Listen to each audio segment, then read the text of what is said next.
Olá, bom dia.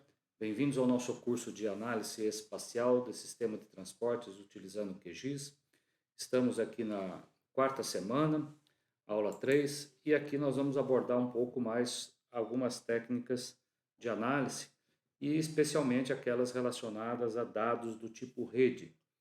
E nós vamos falar um pouquinho sobre geocodificação de endereço e análise de roteamento. Bom, vamos iniciar pela geocodificação de endereço, que é a ferramenta que vai possibilitar a transformação de localização de endereços, né, quando você tem o nome da rua, o número da residência, o bairro, né, ou lugares em objetos espaciais. Quer dizer, você tem um endereço e você sai com uma localização espacial. Então, a informação geográfica, né, permitindo que a conversão desses em uma geolocalização, atribuindo informação de coordenadas geográficas de latitude e longitude. Por meio dessa tecnologia, é possível encontrar endereços de localização de clientes e, posteriormente, usar esses endereços para definir rotas, né? Menor caminho aí ao longo de uma rede. O objetivo, então, da geocodificação de endereço é determinar, por meio de estimativa, a gente vai ver que é uma estimativa, né? Uma interpolação linear.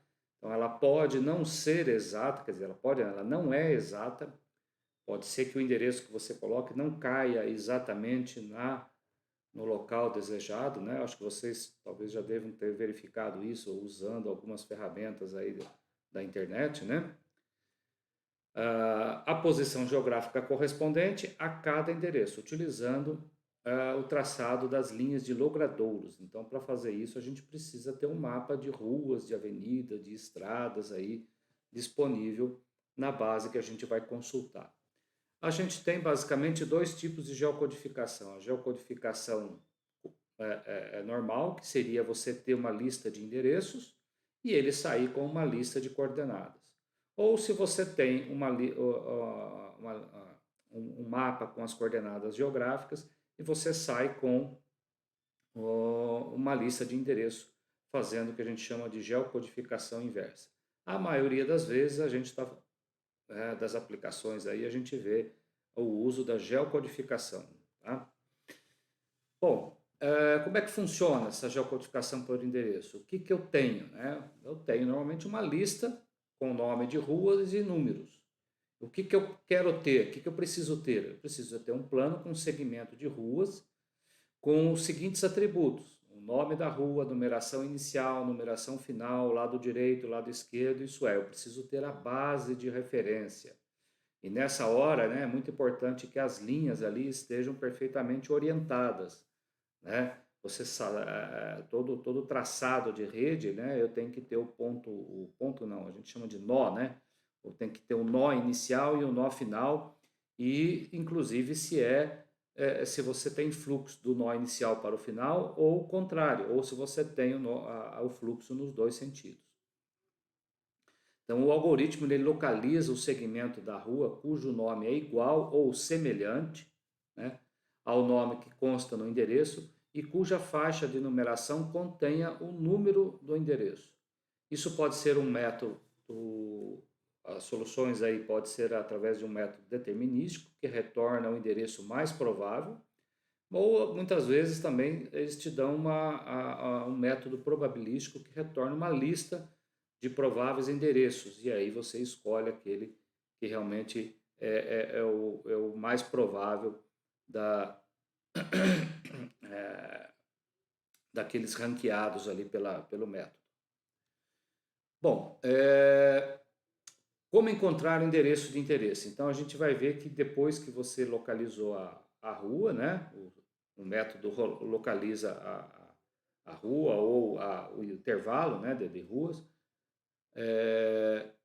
existe uma interpolação linear que é utilizada para calcular a posição geográfica com base no comprimento do segmento, né, entre a numeração inicial e final desse segmento,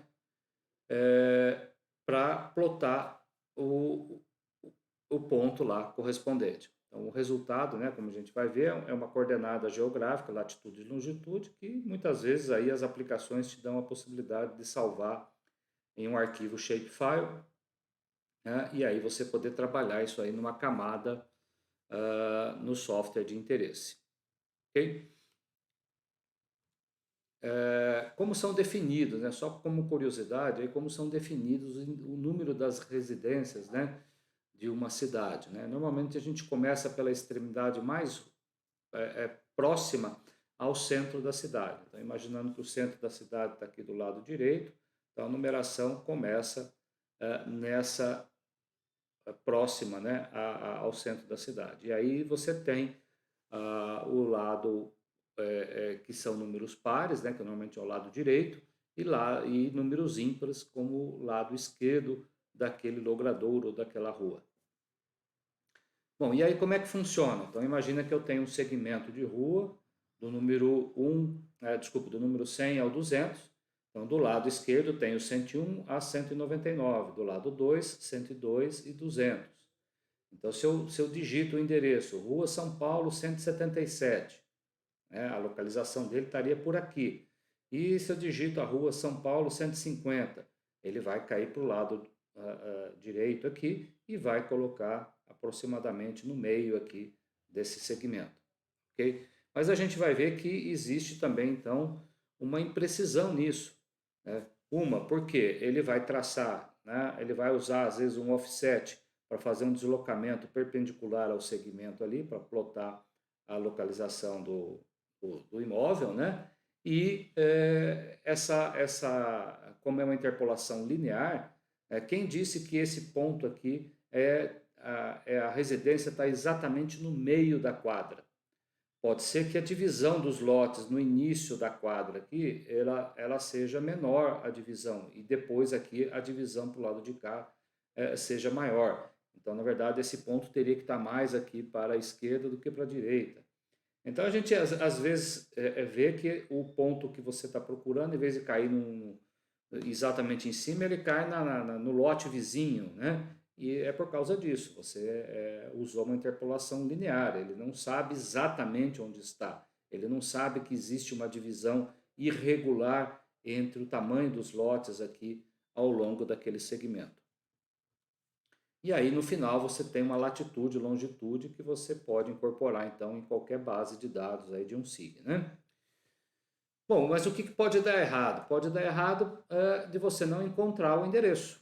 E aí ter, por exemplo, erro na grafia, né? Ele não encontra aquele número, aquele número da residência, ele não encontra o nome da rua, porque você digitou diferente do que está na base.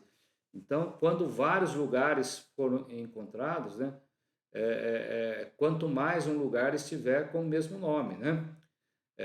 A faixa de numeração pode estar repetida em diferentes segmentos da rua, contendo o mesmo número de endereço, isso acontece. Os nomes mudaram aí ao longo do tempo, teve atualizações, então variações também na grafia. O nome da rua é Juqueri, com HY, e aqui a pessoa colocou RI, né? Então são detalhes que pode gerar erro, pode não dar certo a nossa consulta de geocodificação, né?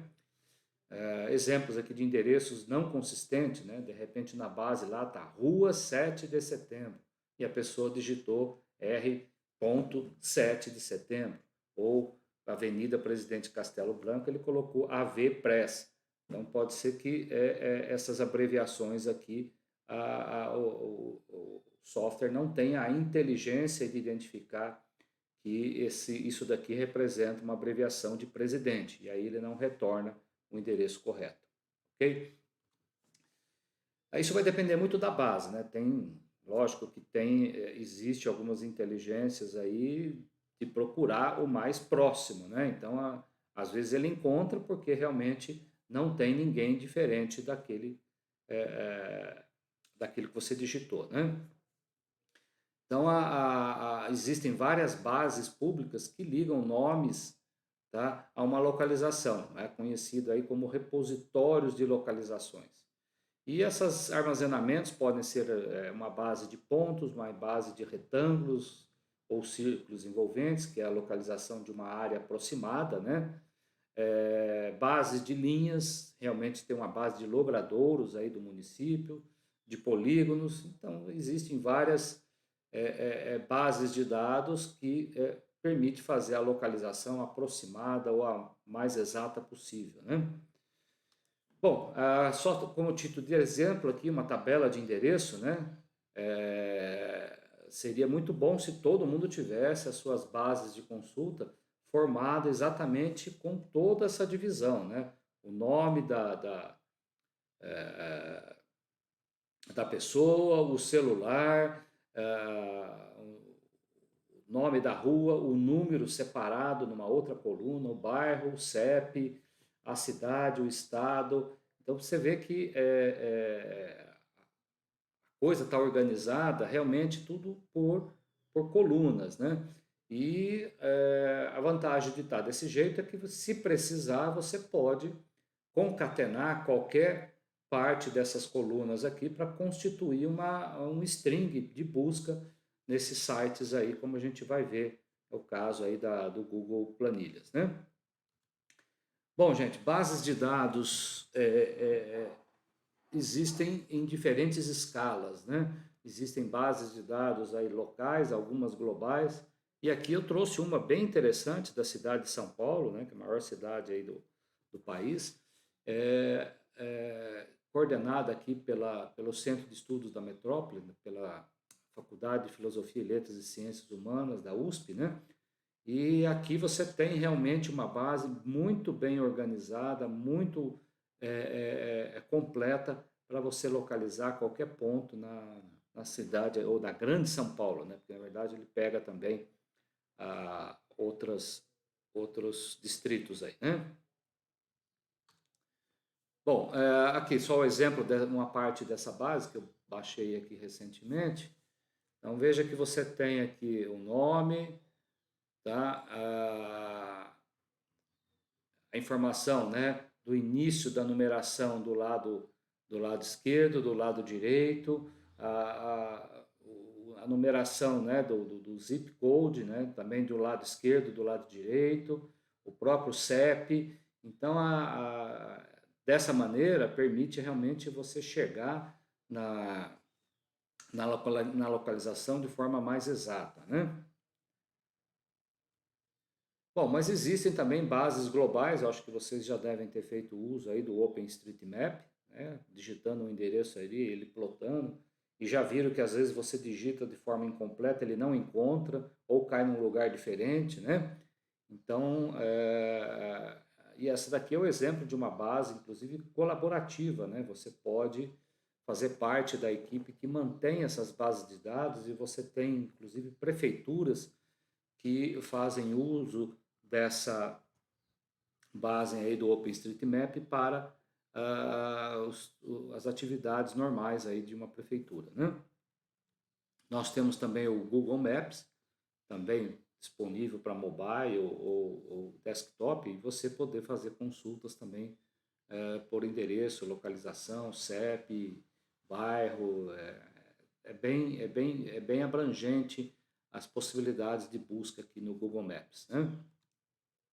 Existem outras, como também o GeoNames, que com base no nome de localizações, né, ele pode encontrar uma ou mais opções, como por exemplo, eu digitei aqui Avenida Paulista, São Paulo, ele trouxe aqui uma ou mais opções, e aí você vê aquela que realmente é a que você está procurando, e ao clicar aqui ele te posiciona no mapa, né?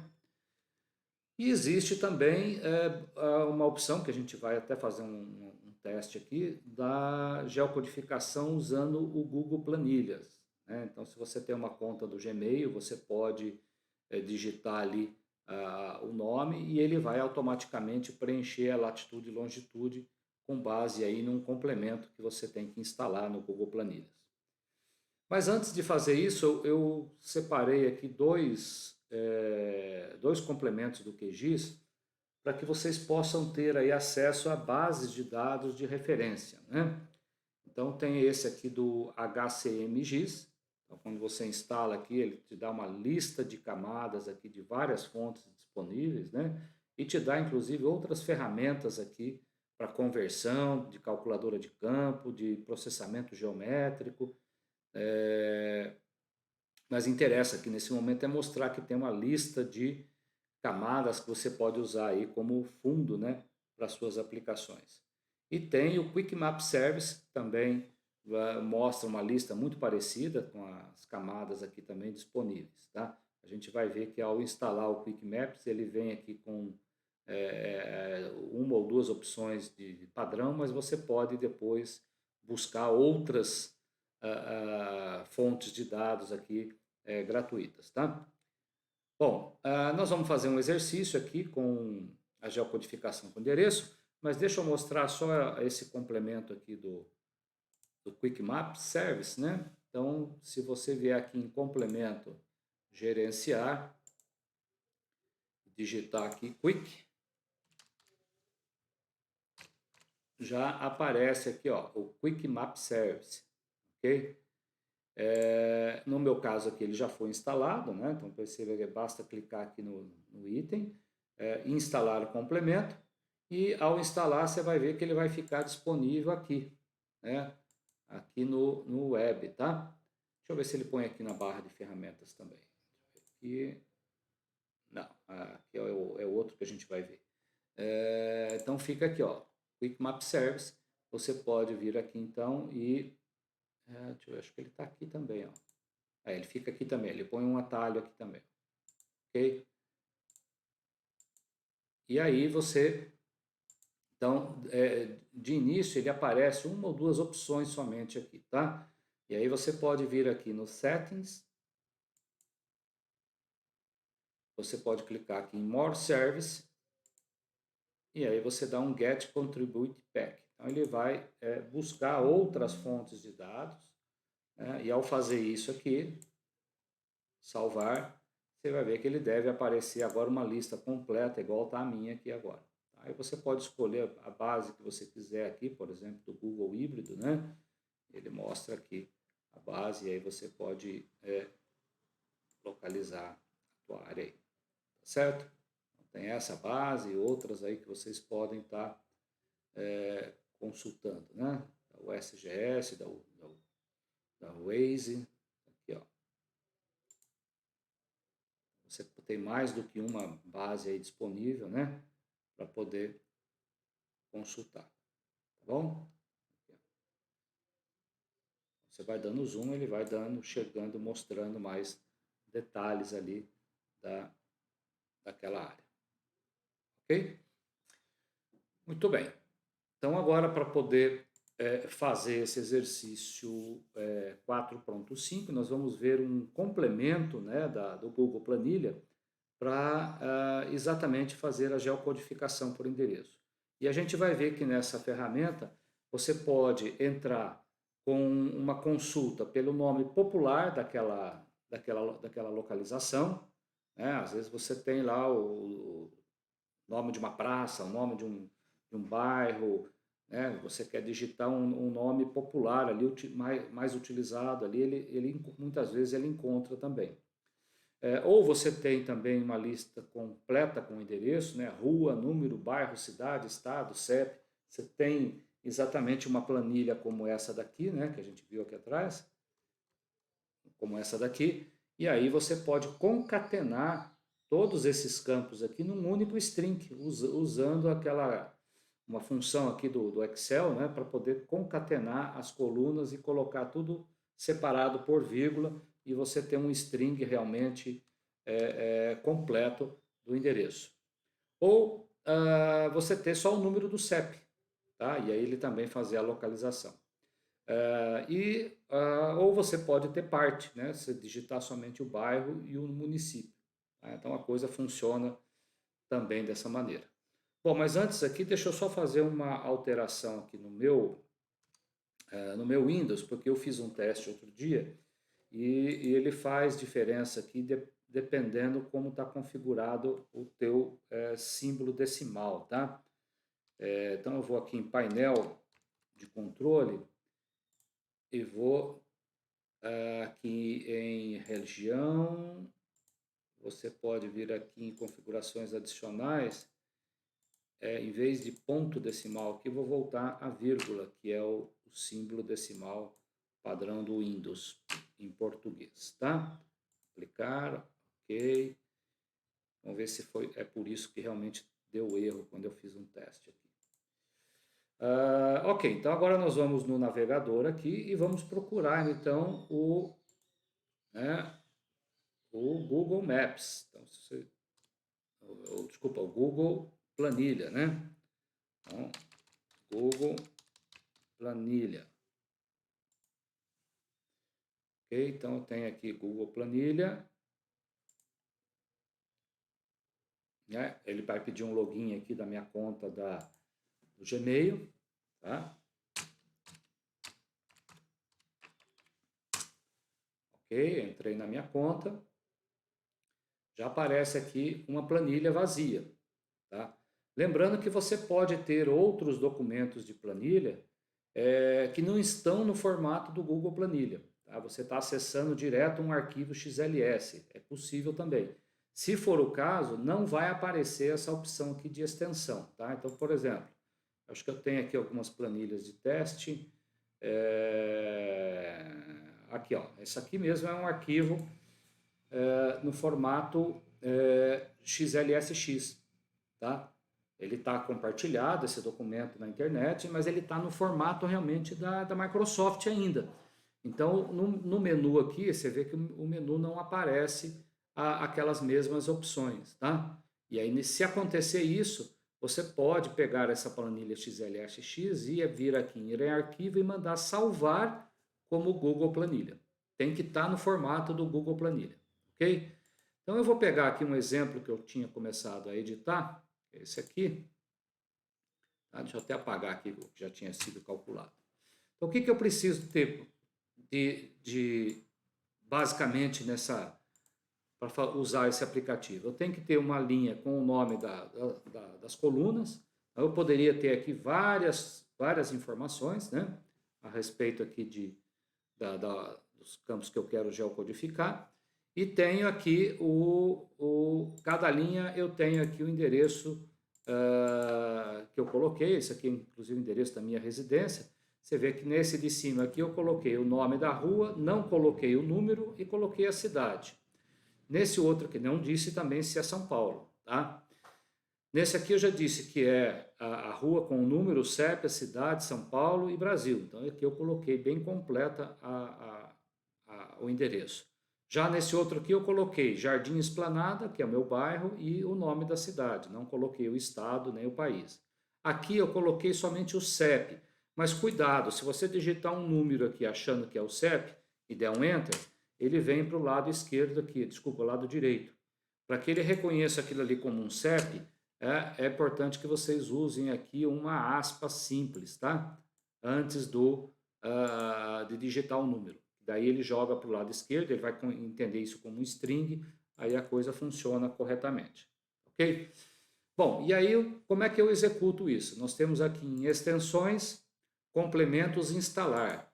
Então você pode vir aqui em Geocode, vai aparecer essa opção, Geocode by and Sum Table, e aí você tem ele aqui, ó. Só que no meu já está instalado, tá?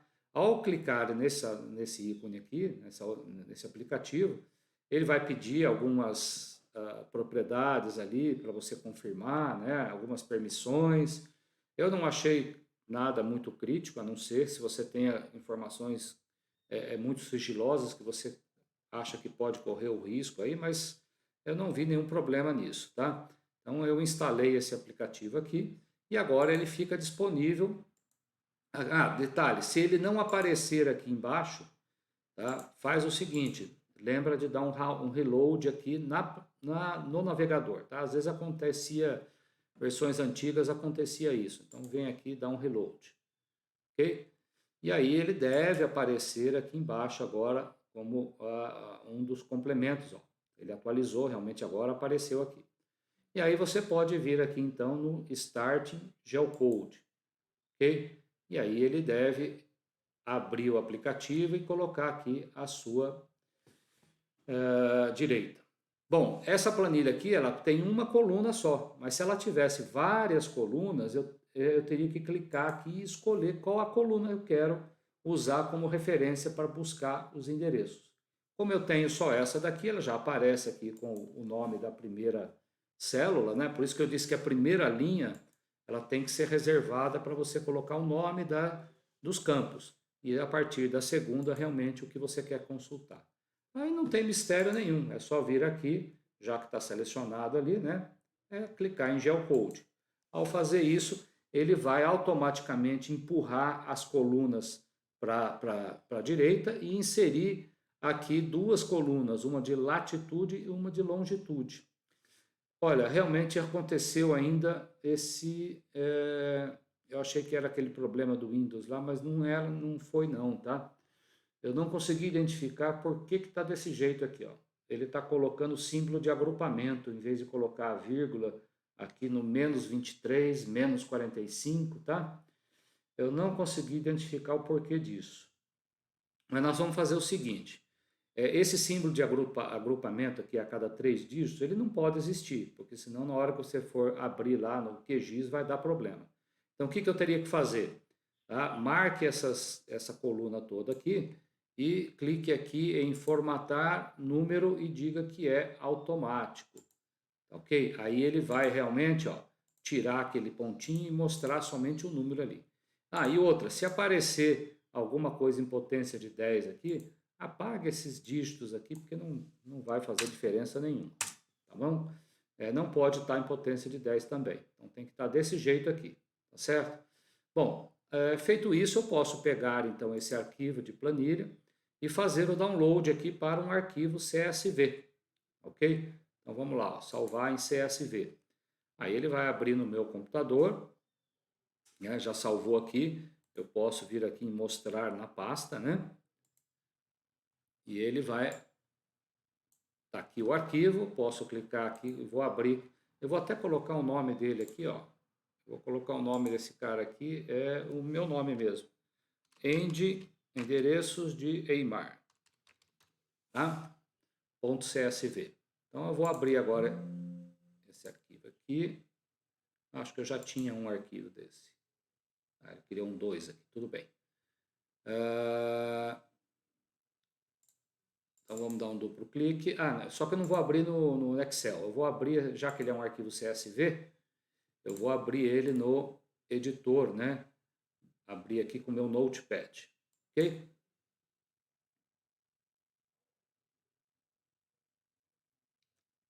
Aqui está. Então separado por vírgula, né? Então perceba que a vírgula aqui é o separador da coluna, então por isso que se tivesse vírgulas aqui ia dar problema, tá? Mas como ele não colocou o ponto decimal, né, um teste aí com os outros alunos aí conseguiram, ele veio direitinho, né? Então ficou faltando aqui um ponto decimal. Eu ainda não descobri por quê, mas o correto deveria vir assim, tá? Uma versão mais antiga desse aplicativo aqui fazia correto. Agora não sei por que ele não está colocando ponto decimal aqui na minha base. Vocês podem testar aí, veja se ele está fazendo inserindo o ponto decimal corretamente. Bom, eu vou aproveitar então, já vou salvar esse cara aqui, né? Antes vou converter para UTF-8 e salvar o arquivo novamente, certo? Então agora eu vou no QGIS e vou abrir esse mapinha de pontos aqui, ok? Então é o arquivinho Eimar2 que está aqui em downloads, né? Então posso vir aqui no QGIS, tirar isso aqui, deixar o Google, vou deixar ele aqui assim. Vamos aqui em base de dados, né? Gerenciador de fonte de dados livres, e aí você vai colocar aqui que é um texto delimitado, que a gente já viu como fazer isso, não vou perder muito tempo. Então vou pegar o arquivinho que eu acabei de alterar, vou dar o nome da camada aqui somente end Eimar, né? UTF-8, dizer que ele é um texto separado por ponto e vírgula, né? Você vê que ele está correto aqui, mas se caso ele não entender corretamente aqui, né? Você pode dizer, não é ponto e vírgula, o separador ali é vírgula. E aí você tem aqui a casa decimal, tá direitinho, então não preciso dizer aqui que o símbolo decimal é vírgula, porque o símbolo decimal aqui já está como ponto. e os tipos de campos detectados automaticamente. Só que eu quero, não é sem geometria, né? É com geometria. Então aqui você clica em coordenadas de ponto e vai dizer que o x é a longitude, que é essa coluna, latitude, essa outra aqui. E aí vou dizer que é 4326 o EPSG, porque essa base do Google aí ele salva nessa codificação, né, do WGS84, que é um elipsoide global geocêntrico, né? Então clico aí em adicionar, fechar. Ele pôs os pontinhos ali, mas eu vou mudar o visual desses pontinhos aqui, vou colocar um visual diferente. Vou colocar uma estrelinha aqui vermelha para ficar mais forte, ok? Aplicar.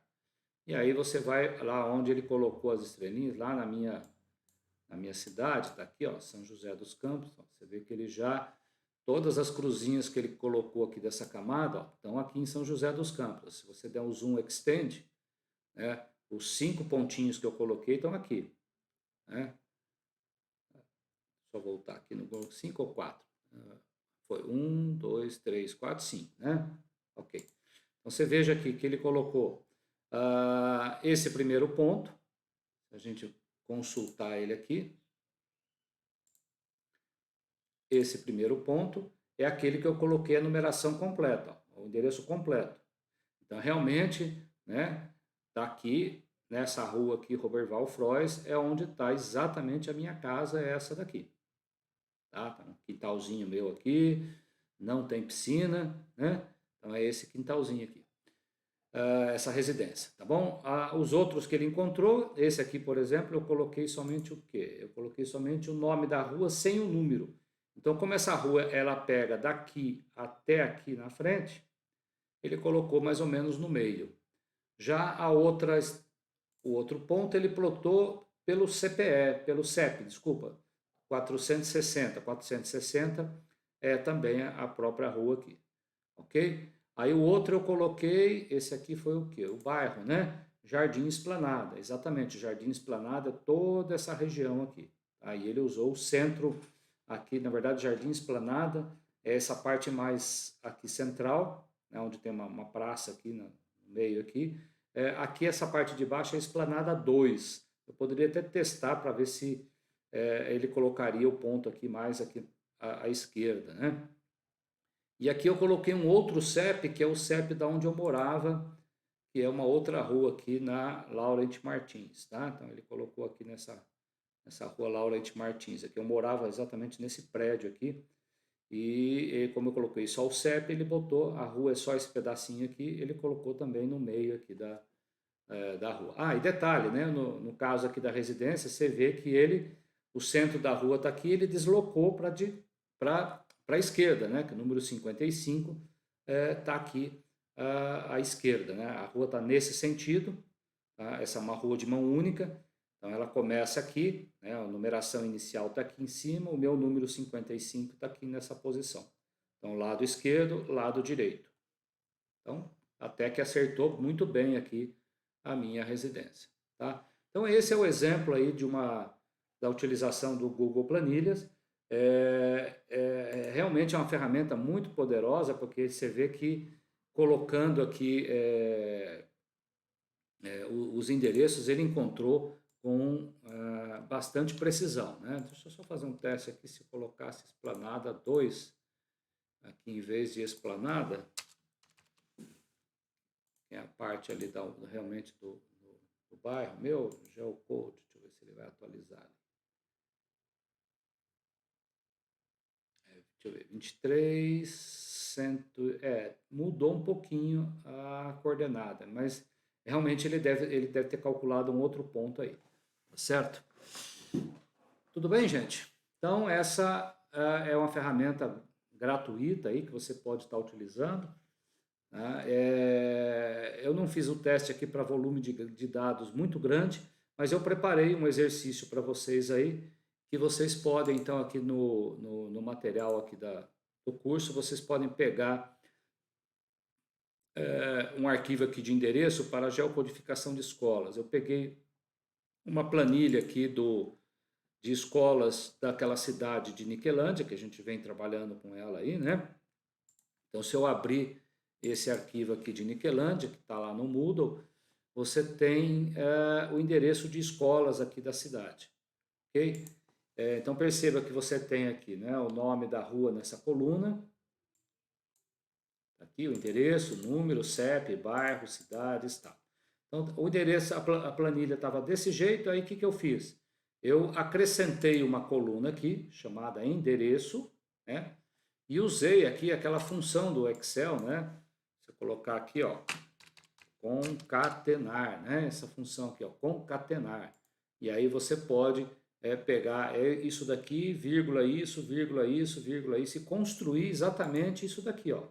Ele pegou o que estava escrito aqui, vírgula, sem número, vírgula, centro, vírgula, o CEP, vírgula, cidade, vírgula, o estado, tá?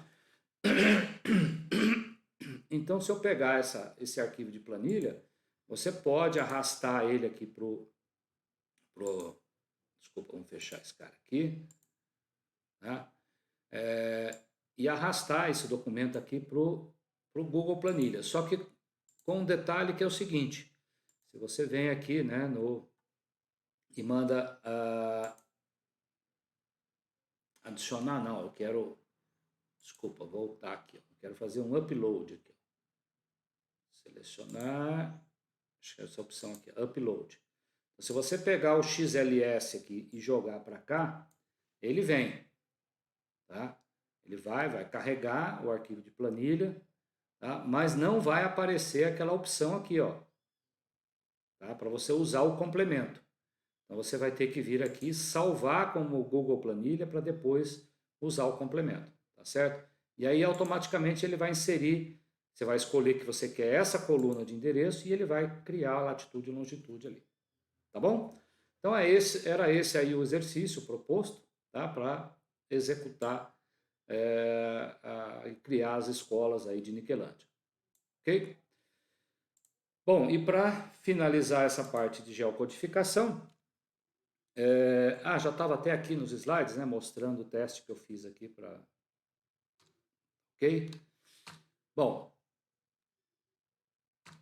na sequência aqui nós temos outras opções de geocodificação de endereço, tá? Essa daqui você pode instalar, é gratuitamente aí também no teu SIG, tá? É um complemento que possui um algoritmo que envia os endereços para uma base de informação, né? E retorna um arquivo shapefile. Então você inclusive tem que escolher qual que é a base que você vai utilizar. E se for a base do Google, você tem que ter a chave de permissão lá, né, para poder fazer isso. E a vantagem também desse aplicativo, se ele não encontrar o endereço, ele cria um arquivo CSV mostrando a lista de endereços que ele não conseguiu localizar, tá bom? Nessa ferramenta, na verdade, você tem várias coisas aqui disponíveis, como a geocodificação, conversão de geometria, buffer, simplificação, né, de geometrias. É uma ferramenta gratuita aí para ser instalada no QGIS. Uma outra ferramenta que tem a geocodificação é o HQGIS. Ele tem o roteamento também, que a gente vai falar depois, mas a geocodificação vocês podem usar por esse complemento aqui. Então você vê que ele requer também, nesse caso aqui, ele requer uma API do HERE, tá? Que é uma base aí de endereços também em escala mundial, tá? Aí tem que entrar lá e ver como baixar e habilitar a chave aí de acesso, ok? Muito bem, o próximo tópico agora a gente vai falar um pouquinho sobre roteamento. Então, os pontos que eventualmente você coletou ali com a geocodificação, você pode estar utilizando para fazer o roteamento, mostrar qual é o menor caminho para eu chegar de um ponto ao outro ali, tá? E aí você vai usar aí o conceito da teoria de grafos, topologia de rede, e a gente tem aí, né, várias bases de dados globais, né? Então, muitas vezes o projeto que você está trabalhando não compensa você desenvolver a tua base, né? Por exemplo, na cidade de São Paulo a gente tem ali uma base muito bem organizada ali pela USP, mas você às vezes tem outras cidades que não tem nada local, e aí você tem que usar bases aí que estão na internet. E uma das bases mais interessantes é do OpenStreetMap, que é uma base gratuita, que é colaborativa, e inclusive tem muitas cidades hoje que adotaram como um dado oficial da cidade a do OpenStreetMap. E aí você tem até os técnicos da prefeitura dando manutenção, dando atualização, corrigindo ali, modificando, né? Que às vezes muda o sentido da rua, então alguém tem que ir lá e atualizar o sentido daquela via, né? Mas aqui eu selecionei algumas ferramentas que vocês podem estar utilizando. No próprio QGIS a gente tem uma ferramenta nativa para roteamento, mas tem também o OpenTrip Planner, o Open Route Service, o Online Route Mapper e o HQGIS, que eu acabei de falar dele ali também. Ok? Exemplo aqui, né, do Google Maps, né? Então, você é uma ferramenta que a gente usa muito aí, por ser gratuita e ser muito boa.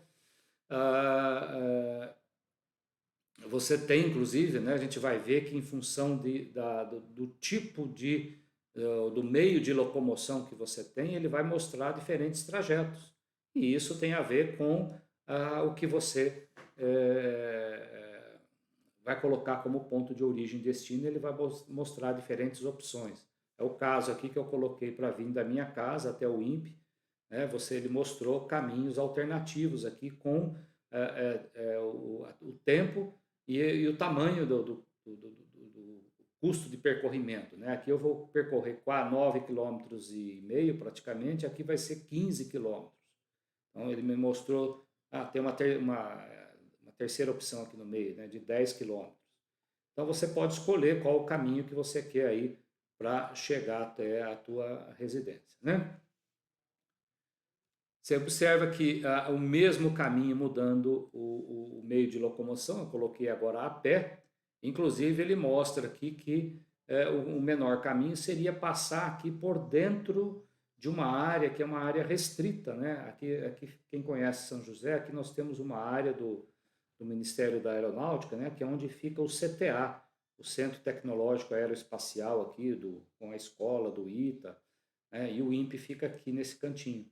Então, de dentro do INPE, a gente tem uma passagem aqui, né, que eu tenho permissão, porque eu tenho um crachá do INPE e eu posso passar por dentro do CTA.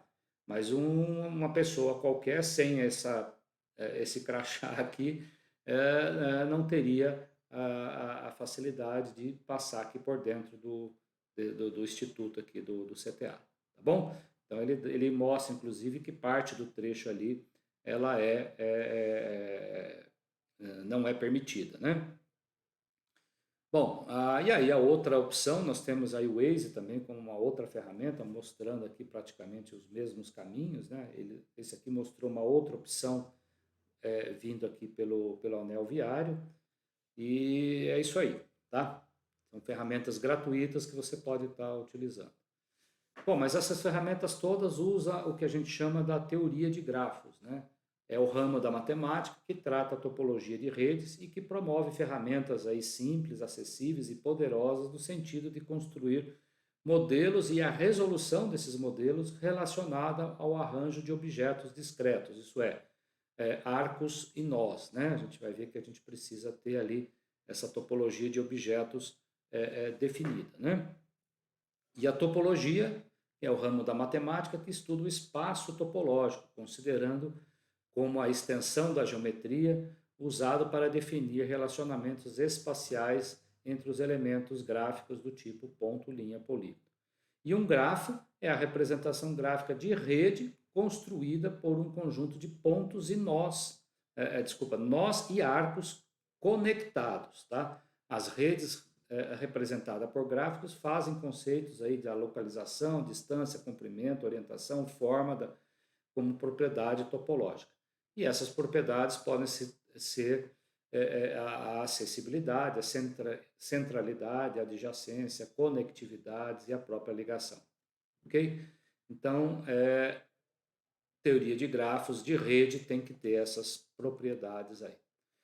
E algumas regras da topologia de rede. A gente viu como traçar linhas aí, mas essas linhas e pontos têm que estar conectados, né? Então é muito importante você ter isso E se precisar, no caso do QGIS, se você estiver editando ali, por exemplo, um mapa de vias, né? Deixa eu abrir um projeto qualquer aqui, pode ser esse aqui, onde eu tinha aqui algumas rodovias, né? É importante que essas linhas estejam perfeitamente ajustadas, né? Deixa eu pegar uma outra aqui, na verdade essa daqui está no formato, deixa eu salvar esse cara aqui, em Shape, para fazer isso, porque ele está no formato MIDMIF e ele não está me deixando editar. Deixa eu colocar ele aqui em Shape, e vamos salvar ele aqui numa pasta do curso, chamada aqui Estradas. Estradas do DF, Distrito Federal. DF. Ok. Agora sim, tá? Eu tenho uma cópia dele aqui. Então você poderia entrar nas ferramentas de edição. Você tem aqui a ferramenta que te mostra os vértices, né? Então você passa o mouse em cima, ele te mostra os vértices. E você tem que verificar, por exemplo, situações como essa. Né? Que você vê que numa escala de menos detalhe, você acha que aqui está ligado, né? E na verdade não está. Né? Você tem um nó final aqui, tem um vértice aqui e outro aqui. Então, na verdade, esse cara teria que estar ligado aqui. Aí eu poderia o quê? Fazer o quê? Eu poderia adicionar um ponto. Então, pegar essa linha aqui, clicar e adicionar. Não, ele está movendo o vértice, não é isso que eu quero. Aqui no pontinho, eu clico, arrasto e eu poderia chegar mais próximo ali, ó. Tá? Mas você vê que ele não conseguiu fazer o ajuste perfeito. Aí você pode estar usando o quê? Aquelas ferramentas de habilitar aderência. Se você habilitar a aderência e usar aqui aquela topologia, agora se você chega, né, pegar esse cara aqui, né, e movimentar, olha, a hora que chega perto do outro, ele já puxa, ó.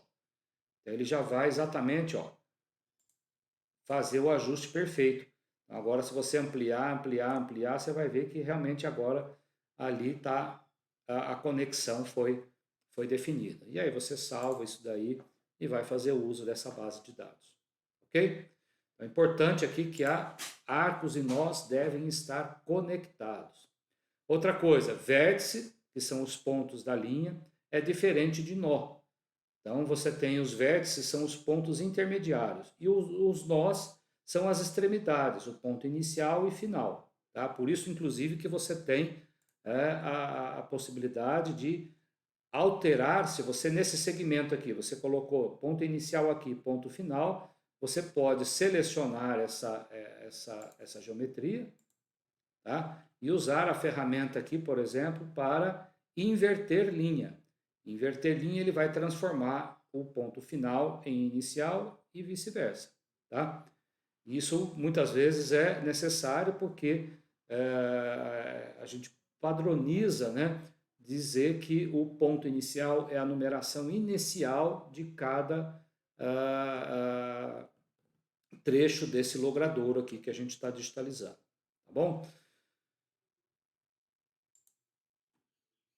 Arcos sobrepostos sem definir nós na interseção não são conectados. Então, por exemplo, essas duas linhas aqui que estão cruzando uma sobre a outra, né, visualmente parece que estão conectadas. Quer dizer, visualmente uma passa por cima da outra, mas na verdade aqui não existe uma interseção.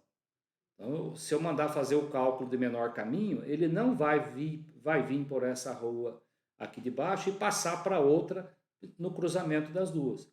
Isso aqui representa como se eu tivesse no campo ali um viaduto passando por cima de uma outra via, né? E aí mais à frente teria que ter uma alça aqui para poder fazer a conexão entre as duas linhas, tá? Mas do jeito que está, não existe conexão. Então eu teria que criar um vértice aqui nas duas linhas e dizer que eles estão unidos, conectados, tá? Para que tenha fluxo de uma linha para outra ali. Outra coisa é evitar ilhas, né? Linhas fechadas com ponto inicial e final para o modelo de rede. Né? Você cria um looping ali que não vai fazer, não tem necessidade, né? observar a orientação de vetorização e atributo do fluxo, né? Quando você tem mão e contramão. Então, já mencionei ali que a numeração iniciando pelo ponto, pelo lado, né, inicial da onde foi feita a digitalização. Nós pode conter informação de restrição de fluxo. Então, no ponto, que é o nó, ali você pode ter também objetos. Pode ter uma caixa d'água, pode ter um semáforo, pode ter um outro objeto. Inclusive, nos nós, você poder dizer que você pode passar de uma linha para outra. Ou não, você dizer que apesar de você ter a conexão entre duas linhas aqui, que eu não posso passar dessa linha para outra.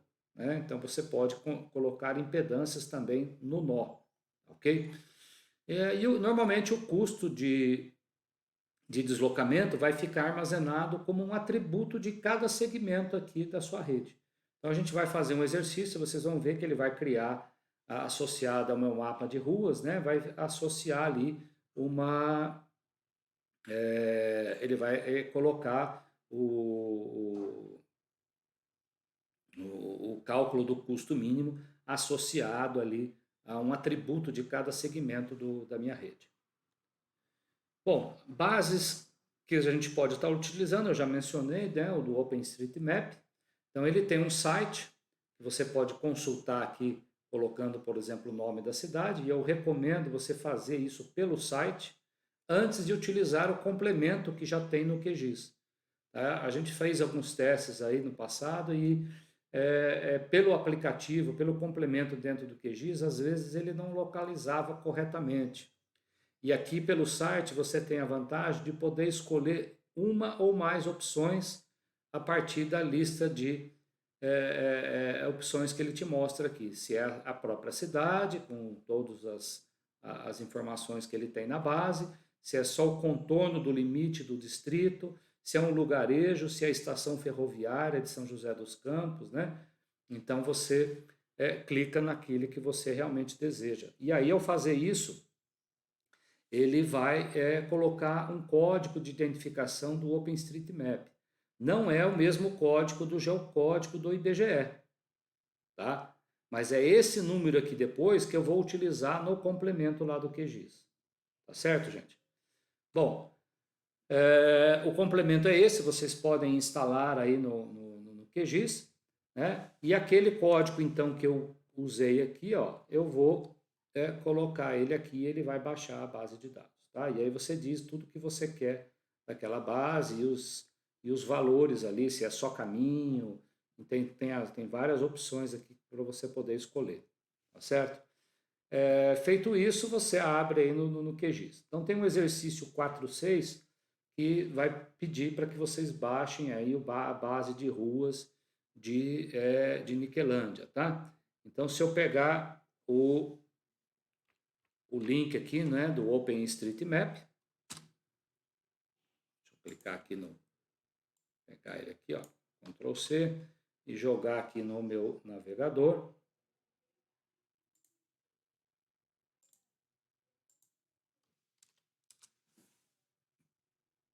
Eu posso digitar, por exemplo, aqui Niquelândia. Ele já vai, ó, já até tinha feito isso. Então, ir. Então, você vê que ele já posicionou aqui na base. Ele mostrou um resultado somente, o mais provável aqui, né, que é a cidade realmente. Mas tem outras opções que você pode ver aqui, ó, limite do município, uma vila residencial que fica no estado de Goiás, né? Então tá, ok. Depois tem uma outra aqui na região centro-oeste, também estado de Goiás. Outra vila residencial, tá? No caso aqui tudo, mas tem um aqui no Rio Grande do Norte. Tem uma vila residencial chamada Niquelândia lá, e aí ele vai lá pro, ó, Rua Niquelândia. Já estou aqui em outro estado, né? Lá no Rio Grande do Norte, lá em Natal. Então, dependendo da tua consulta, ele vai te dar várias opções e vai te dar esse código aqui. Então, se é realmente aquele que você quer, você pode pegar esse número aqui e vamos usar ele no complemento lá no QGIS, tá certo? Então, no caso aqui, vocês consultaram aqui Niquelândia, né? Ele mostrou que é esse número aqui, Então você pode pegar esse cara, Ctrl C, e jogar aqui no complemento do QGIS. Então você vai vir aqui em complemento, se não tiver instalado, e vai digitar aqui, ó, Quick OSM, tá? Já vai aparecer, se colocar Quick ali, já aparece na lista aqui, ó. O meu já foi instalado, ok? E aí ele aparece aqui disponível para a gente executar. Ó. Se você for aqui em barra de ferramenta, ele fica aqui também disponível. É Quick OSM, tá? Se não me engano, ele põe aqui em cima também em vetor, ó. Em vetor tá aqui, ó. Quick OSM, tá bom? Então posso clicar nesse cara aqui. Eu vou usar aqui a consulta, baixar a consulta, esse cara aqui. Ah, não, não é esse não, peraí. Quick OSM. Qual foi que eu estava usando? Ah, essa daqui, ó. Esse daqui ele traz essa interface aqui mais completa. Então aqui você vai dizer a chave, o que você quer dessa base. Ah, eu quero acesso, eu quero ruas, eu quero ciclovia, o que você quer, né? Eu vou buscar aqui highway, tá? Aqui, ó, highway. E aí em highway você diz se você quer as estradas principais, secundárias, terciárias, em construção, cruzamento, ciclovia, enfim, só caminhos, tá? Então tem várias opções aqui que você escolher. Eu vou deixar a opção aqui todos, tá? E aí em o que? Aí você vai digitar. Só que em vez de usar Niquelândia, eu vou colocar aquele código numérico, tá? E aí você pode vir aqui, ó, executar a consulta, tá certo? Bom, aí ele vai criar uma camada temporária aqui no teu QGIS e duas, na verdade, né? Ele trouxe uma de linha e uma de ponto. Isso porque aqui na hora da consulta também você pode filtrar, né? Aqui em avançado você pode dizer se você quer linha, ponto, né? O que você quer aí. No caso ele encontrou para highway, né? Provavelmente vai ter linha, mas tem alguns pontos notáveis aí que ele encontrou também. Então se você fechar isso aqui, né? Claro, isso aqui está em Distrito Federal e Niquelândia está aqui para cima. Tá? E aí ele colocou ali então a nossa base de dados, tá? Ele trouxe nesse mapinha de pontos algumas informações ali, ok? Esse aqui é aquele que eu estava editando, né? Saí aqui da edição, ok? Bom, esse mapa aqui, se vocês observarem, ele traz inclusive várias informações alfanuméricas, né? Então tem aqui o tipo, tem aqui o nome, se é rua primária, secundária, terciária, né? Então, se você quiser, você pode até depois até aplicar um estilo aqui para essa camada e com base aqui fazer uma categorização pelo atributo o highway, né? Classificar, mostrar aqui os tipos, ok? Você vê que as estradas principais, caminhos, estão tudo aqui, certo? Avenidas, ó, as principais avenidas aqui da cidade, com uma cor diferente, né? E outra informação importantíssima que já vem nessa base é o sentido das ruas, que está aqui tem várias colunas aqui que veio vazias, né? Mas aqui eu tenho uma que é o on-way. Tá? Em on-way, você tem aqui, o nome completo aparece aqui, tá? Inclusive você pode usar isso daqui para rotular, né? Ó, posso usar aqui rótulos individuais e colocar o nome da rua. Name, aqui, ó. Tá? Aí já vai aparecer o nome das ruas aqui em Niquelândia. E em Unway você tem aqui nessa coluna aqui, você tem se é mão ou contramão, ó. Então se eu clicar, por exemplo, nessa linha aqui, selecionar essa linha verde, né? Se você olhar aqui na tabela, opa, cadê a tabela? Sumiu a tabela aqui atrás. Vou colocar aqui, ordenado aqui para cima, né? Então você vê que ele colocou aqui Avenida Radial Norte e colocou Yes. Isso significa que esse lado que eu cliquei aqui, que ele selecionou, né? Pintou aqui em amarelo, esse lado aqui, ó, ele é sentido numa direção só. Já se você pega um outro segmento aqui, esse aqui está nulo, então ele tem fluxo nos dois sentidos. Inclusive, você pode até criar uma simbologia para as ruas de mão única aqui na cidade. Tá? Então, ele usa yes para sentido do fluxo, no sentido de criação da linha, e no sentido contrário. Então, aqui pode aparecer a letrinha yes ou no aqui também nessa base de dados. Tá? Aqui, ó, tem umas que está no sentido contrário aqui, ó. O sentido do fluxo está no sentido contrário de criação da linha, tá? E aí você pode criar até uma simbologia para isso, né? Eu mostrei aqui na aula para vocês que você pode usar algumas ferramentas aqui de simbologia, né? Então, deixa eu voltar aqui para simples. Eu posso deixar essa simbologia de linha, mas eu posso criar outra simbologia. Então, acrescentar uma outra aqui que eu vou dizer o seguinte: essa aqui vai ser, na verdade, gerador de geometria, não é essa aqui, desculpa. Eu tenho que colocar aqui em cima, ó, baseado em regra, tá? Eu vou deixar a primeira opção, que é a cor que default que está aí, tá? E vou criar uma outra regra. Então, vamos adicionar uma regra aqui e vou dizer, nessa regra vai ser mão única, tá? E vou colocar como filtro aqui, ó, o que? Aí você pode usar aqui o campo, aquele campo que eu mostrei para vocês, Anway, tem que ser igual ao que? As opções que tem lá, ok? Yes ou no ou null. Então, vou usar o yes. Então, ok, tá? Já mostrou com cor diferente, né? Já está realçando ali em vermelho, né? Posso até mudar a cor dele aqui, ó, colocar em vermelho mais forte, tá? Tudo que é mão única, né? Mas na verdade eu não quero essa, eu quero usar aqui um padrão que está aqui embaixo, ó. Se você descer um pouquinho mais aqui, desculpa, aqui, ó. Se você descer um pouquinho mais, cadê as opções? Unway.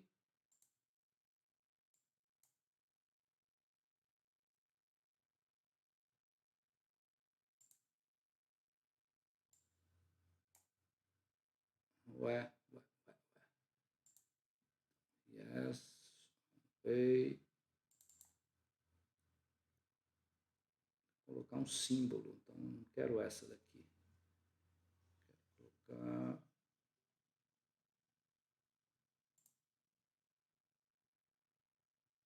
avançado.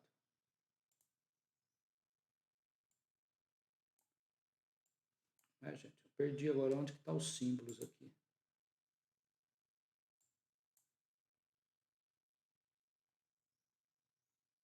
Deixa eu fazer de novo aqui.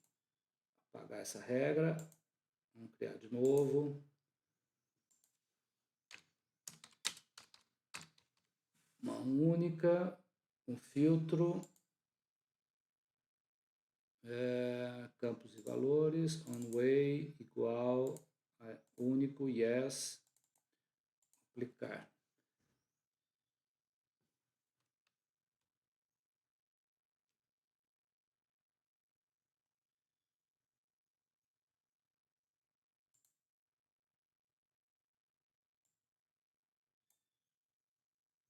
Eu não sei porque não está aparecendo as outras opções aqui.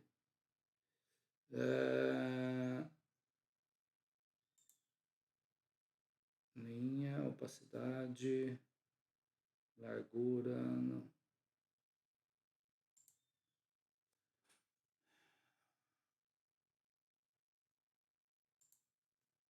Só um minutinho aqui, vamos ver se a gente acha isso aqui, gente. Símbolos, níveis de símbolo. Não é isso.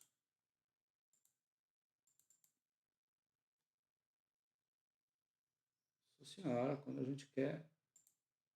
Ah, peraí, aqui, ó. Não ia aparecer mesmo. Então, em vez de colocar traçado linha simples, eu vou colocar como marcador de linha. E aí ele enche de pontinho aqui, tá? Só que em vez de usar essas cruzinhas, essas bolinhas vermelhas, eu vou vir aqui embaixo, ó, clicar em marcador, e aí aqui eu posso usar esse, vou aqui em marcador simples, vou clicar aqui, ele vai pôr uma setinha, tá? E aí se eu voltar aqui em cima, em vez de 3, eu vou colocar um espaçamento 13. Pronto. Então é uma maneira aí, né? Por padrão, esse marcador ele é colocado, né? No sentido exatamente de criação da linha, tá? Então já permite mostrar aí, ó, o trecho que é mão única em cada arco aqui da minha cidade, tá bom? Então depois a gente vai ver como consultar agora aqui o menor, fazer o roteamento, né? Nessa base aí, ok? Então, voltando agora aqui para o slide. Então, já buscamos a base de Niquelândia, né? Ok? E aí você tem, então, duas ferramentas aí disponíveis que eu vou apresentar para vocês aí, que é essa daqui que já está disponível dentro do QGIS, tá? Se você digitar aqui, ó, o caminho baseado aqui ponto a ponto. Ou você tem esse complemento aqui também, que é um Online Route Mapper. Essa aqui é bem mais simples, você não precisa ter a base local, né? Ele vai fazer isso numa base dele e ele vai mostrar o caminho para você, tá? Só que ele não calcula, ele não atribui o comprimento ao caminho apresentado, né? Tá certo? Então deixa eu fazer um teste aqui como no QGIS. Nós vamos usar então aqui a ferramenta, aqui, se eu digitar aqui, caminho, camada para ponto. Então eu vou usar a camada que está aqui para localizar o ponto, tá? Então, essa é a primeira opção aqui, ó. Aí ele vai te perguntar então, qual que é a camada que tem a base de rede? Então é esse highway aqui, né? Ok? Ah, perceba, você está trabalhando com uma camada temporária, tá? Sugiro que se a coisa não funcionar direito, né, porque às vezes acontece isso, essas camadas temporárias, às vezes falha de vez em quando para algumas operações. Aí você pode salvar isso aqui realmente como uma camada dentro do teu SIG, tá? Eu até fiz isso aqui, salvando isso daqui, né? E exportando isso daqui para guardar elementos, salvei isso aqui num GeoPact, ok? Então, como eu já tenho isso salvo, eu vou carregar essa camada aqui, tá? De um arquivo GeoPact. Então, vou vir aqui em seletor de fonte de dados, GeoPact, está aqui Niquelândia e aqui é as vias de acesso. Então, eu já fiz isso, né? Ok? As linhas estão ali, adicionar, fechar. Então, é a mesma base aí, tá? Só não está com a simbologia. Bom, e agora eu posso, então, né? A simbologia está na outra aqui. Eu posso, então, fazer a consulta sobre esse cara aí. Eu vou dizer que a minha consulta vai usar vias de acesso, ok? O caminho mais curto ou mais rápido. Se for mais rápido, eu tenho que ter um atributo para dizer qual é a velocidade em cada segmento da minha rede. Eu não tenho isso definido, então vai ser pelo mais curto mesmo. Aí eu tenho que dizer o ponto final.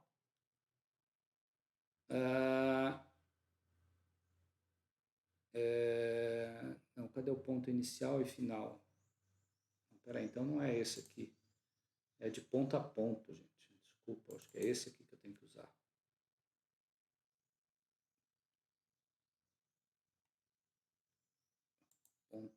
De início e fim. E aqui você não tem início e fim, né? É só o ponto final. É isso mesmo. Eu tenho que ter uma camada com todos os pontos, mas não eu não quero isso, eu quero traçar na própria tela. Então é essa opção. Então eu quero aqui do vias de acesso, mais curto, ponto inicial. Aí você clica aqui. Então, por exemplo, eu vou pegar um pontinho aqui embaixo, ó, tá? E vou, como eu estou com o Snap ligado, você vê que ele até já foi lá, né? E ponto final. Eu vou pegar um ponto aqui no meio, do lado oposto da avenida aqui, ó.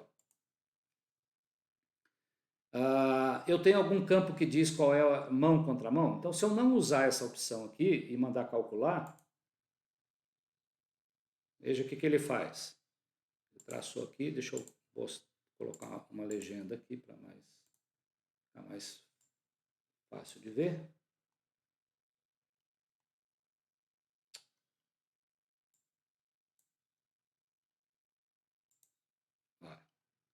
Você vê que ele veio desse ponto para esse daqui, só que quando chegou aqui, em vez de vir aqui por baixo e dar a volta, ele foi pelo caminho mais curto e foi na contramão, né? Então tá errado. O caminho certo seria considerar agora, eu repetir essa consulta e vou usar agora um campo de direção que vai ser o one way e aonde o avante, que é o sentido de criação da linha, está yes. Tá? Só por fazer isso daqui, executar agora, ele vai recalcular o caminho. Tá? Se eu colocar, tirar esse daqui e colocar esse outro aqui, já está dando para ver ali, mas deixa eu aumentar um pouquinho aqui. Você vê que agora ele saiu daqui, né, foi para cá e veio realmente pelo caminho correto. Tá? Entrou aqui na mão da avenida. Né, que a mão ali está... Esse aqui, né? Então ele veio corretamente aqui pelo sentido da rua, tá bom?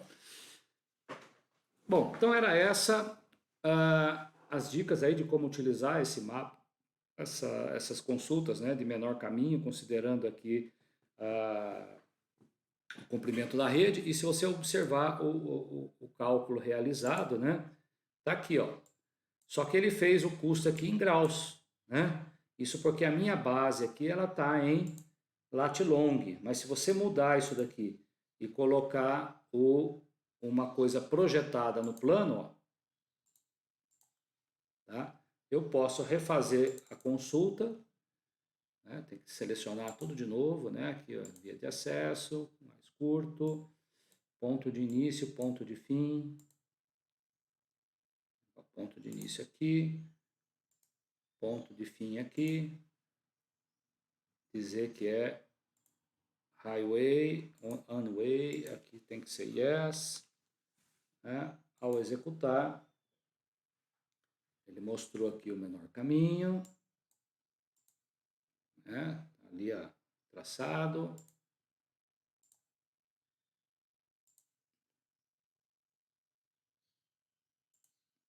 Ok?